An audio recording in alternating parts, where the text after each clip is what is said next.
So good morning mga idol, no. So gumagawa pala ako ngayon ng DIY na bumper ng tricycle.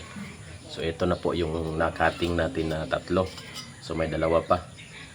So ang ginamit nating tubo mga idol is 6mm yung kapal, 1x1 na tubular na 6mm. Ito medyo makapal siya kaya medyo mabigat. So ganito lang ginawa ko mga idol, oh. Ganito yung guhit. Yan. Ito mga idol yan. So tuturuan ko kayo mga idol kung paano natin ito ikakatit, no, sa grinder. So tara, panoorin ninyo.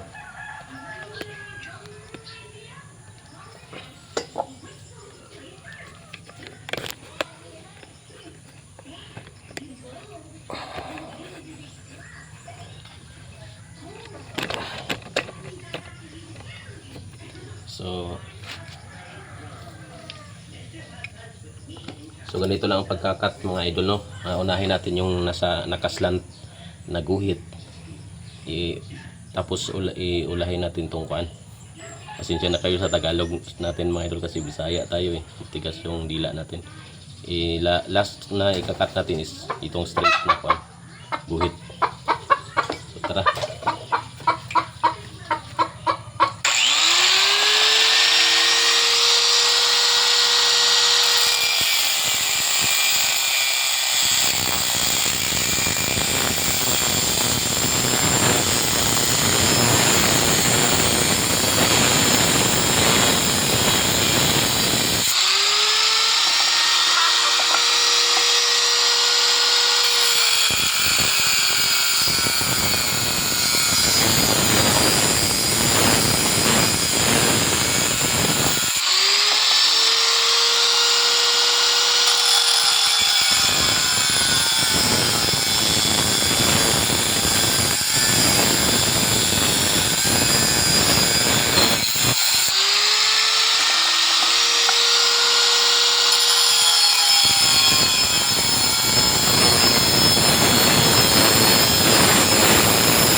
So ito na po yung kinalabasan mga idol.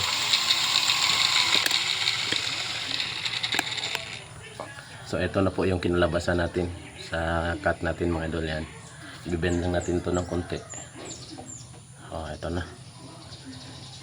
So ito na yung finished product natin mga idol.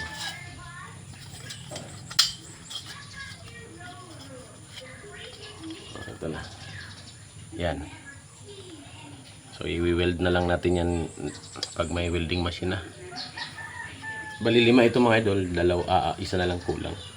Yan. So salamat sa panonood mga idol. Kung may natutunan, comment, like, and share naman sa ating mga videos mga idol.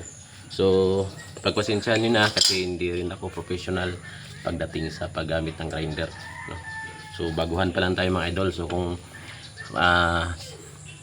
sa makakita ng mga video na to na medyo professional na, paki-comment din kung ano ang tamang paggamit ng grinder. So salamat sa panonood mga idol.